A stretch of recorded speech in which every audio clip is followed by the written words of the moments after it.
bwembwa ya Kagame sanction naye mujjukire Kagame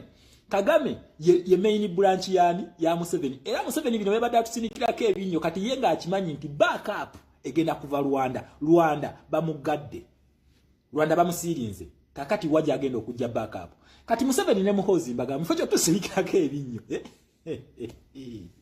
ono Kyagulanyi mulabe edduka nabagamba Kyagulanyi wobanga omuzanyisa nze nabagamba just mukawe time nabagamba give time some time kati ndoza mutegedde ekituufu America kyetaaga mu ggwanga lya Congo kyetaaga mu ggwanga lya Uganda nabagamba olutalo luno lwa dollarization it is all about minerals naye wano mu region minerals ze beetaaga za nsimeka biri era nabagamba bannange nze minister mu foreign affairs mwanonda nga munesize nga temuna gwe mwebuzizaako ne bagamba ebintu bye bagamba just give it time mugenda kugira banga bi happeninga kye tuliko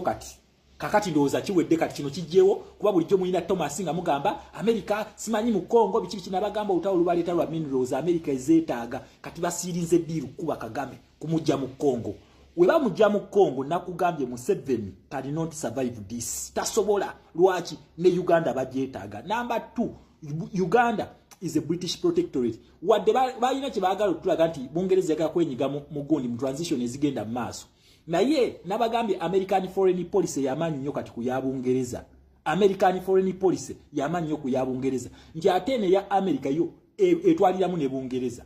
okitegeera America ebanja Bungereza sente eyo gyolaba kati kano ka Museveni tekasobola kufuguma nakugambye mwana wa mama gwe yongeze pesa nyiga awe tuli abana ba ex respect tuongere okubanja abantu baffe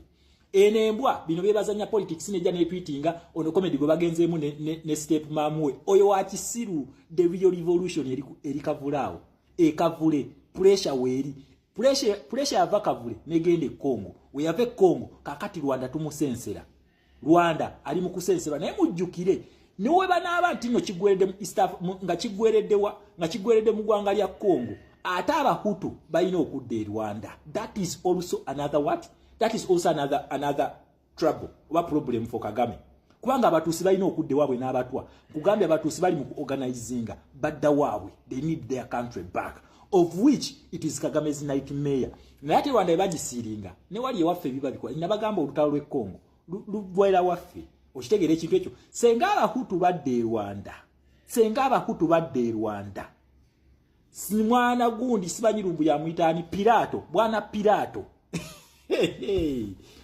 don't mess with our generation nabagamba ffe bemuzanyirako tetulina kakwate namwe number 2 tetubagala nembagamba ekintu ekisinga okunzizaamu amaanyi n'okungumya nti abantu betulwanagana nabo basiru we are dealing with the dense generation and they are outdated gundi memory yaabwe lwamu yayiika kati bali ku 00 MBs ze balina ffe bebadiringa nabo tuli mu terabytes okitegeera gye tuli okitegeera ekintu ekyo kakati Congo emaze okulusiringa African Union court etandise then ne Tshisekedi naye asimbudde embalasi mu Bukavu ne South Africa kakati Museveni twagala tulabe sebo baba wana mu ababiri katubalabe kikyemuli nakugambye kana akasajja ka Museveni ekintu kikali kubale pesa likabala transition naye in a coalition na ukabira kasigala mu system of which pete tugenda kikkiriza kana akasajja kabera kasigala mu system kyekagala kyovola kati ne Kagame luno lwasama mu Tshisekedi atesene M23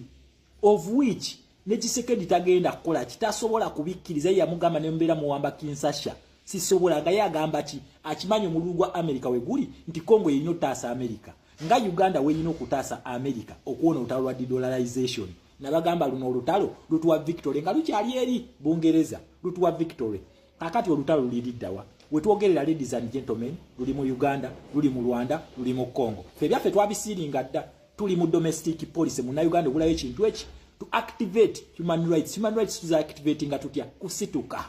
kusituka towetaaga kambe towetaaga mundu towetaaga fumu towetaaga nsululu gwe situka na musoligo na amazigo twagala embweyo eddemu ekole ekintu kye yakola nga 18 mugenda kakasa nti UN charter zili active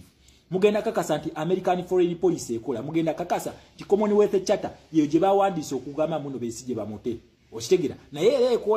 ekola lwaki senga interests zaabwe zibeera threatened Museveni threatening the interests z'abana abasajja okitegeera ekintu ekyo azikutteko waliwo article gye yakwatako eri bagiyita togikwatako American global interest tebajasamira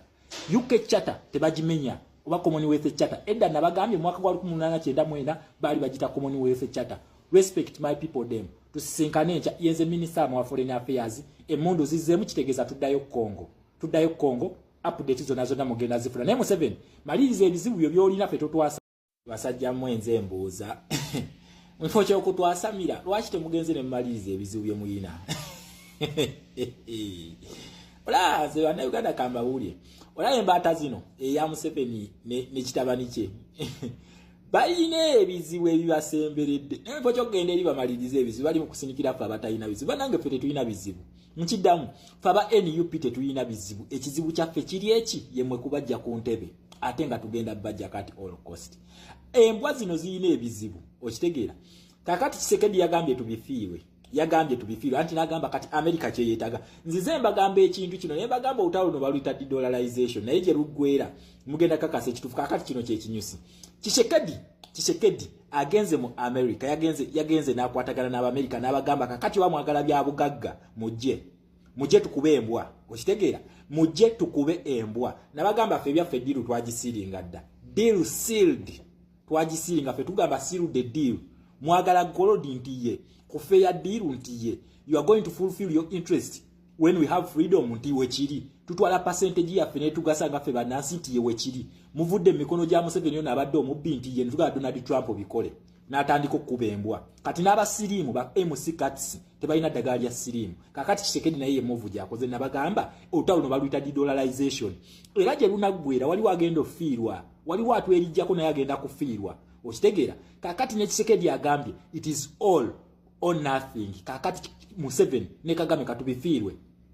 asirinze diru n'Amerika n'abagamba kati mwagala gold siwe kiri ntiye mwagala minerals ntiye ngaye mwakikole Uganda ntiye ne wana mwikikola ntiye mujje tukubembwa Kisekedi ayingidde diru n'Amerika n'abagamba kakati bamwagala minerals ze mwetaaga mujje tukubembwa embwa akyegenda okuwa bagiyita Kagame kati ono kiki yakoze nabagamba omumerika ono ayina diru gye yabala okulemesa Raila Odinga okutwala entebe ya African Union kubanga Raila Odinga ali ku timu y'abantu ababbi ate is team Russia is a pro Russia kati binene okutulaga binene America byatuleeteyanga atulaga Raila Odinga yali move kutusiriwaza busiriwaza naye epese tufu lyali lya Djibouti gendo olabe enkolagana ya Djibouti ne America olabe bano gubasaza mukabu naye okwata Kenya no ne bajiwa NATO status it is a strategic location okufuna Africa kakati kyovula bayakwatibwa African Union nakolaki ono lwatuse ku ntebe yagambye kimu nti okay Rwanda ono ye kyekizibu kya Africa ntiye mumuleete naye mu koti ya African Union okitegeera ekintu ekyo naye bwatandise bupya omusango guno DRC ye yagulopa Kisekedi ye yagulopa okitegeera ngerope eggwanga lyani erudope eggwanga lya Rwanda ebisango bagitinkudde America Kisekedi amaze okudiringa okusala diru nayo bakubembwa South Africa ebali ubi yazze South Africa yatandise olutalo luli ebukavu emundu yazemu okutokota ebyatulanya bizemu mu bukavu okitegeera bizemu South Africa yegamba eze kununula baana bayo nani bagamba South Africa nayo ina longo standing deal ne Congo ngovude kubine bya BRICS South Africa yongayo eyine endagaano nenki ne Congo bayina ne damere ya Nelson Mandela lyagamba nti senga bakizula nti Rwanda yeri emabega g'okutinkula emisango mu Congo bakubembwa kakati South Africa naye demundu yazemo tokota bupya mu bukavu yatandise okitegeera ekintu ekyo era bakuba M23 kati kugitamu muntu South Africa is not backing down kati America kiye kyajambuliza okuyingira diru ne Kisekedi ono yukira South Africa is a BRICS nation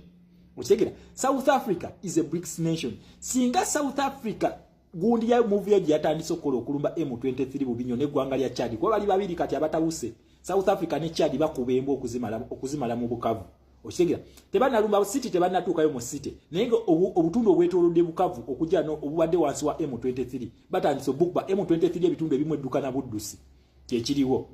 okitegeera kati America eno kwangu okusiringa diru eno ne Kisekedi era bidaddala ngegenda kufiirwa senga South Africa natukiza kwa South Africa nwanyi esobola okubira Kagame n'emuteeka kutaka kati nono America naye kyakoze n'agamba wa Djibouti kati nyige pesa eri ekkooti ntiye n'alinyiga kati nono n'amuleeta wa namugamba tuki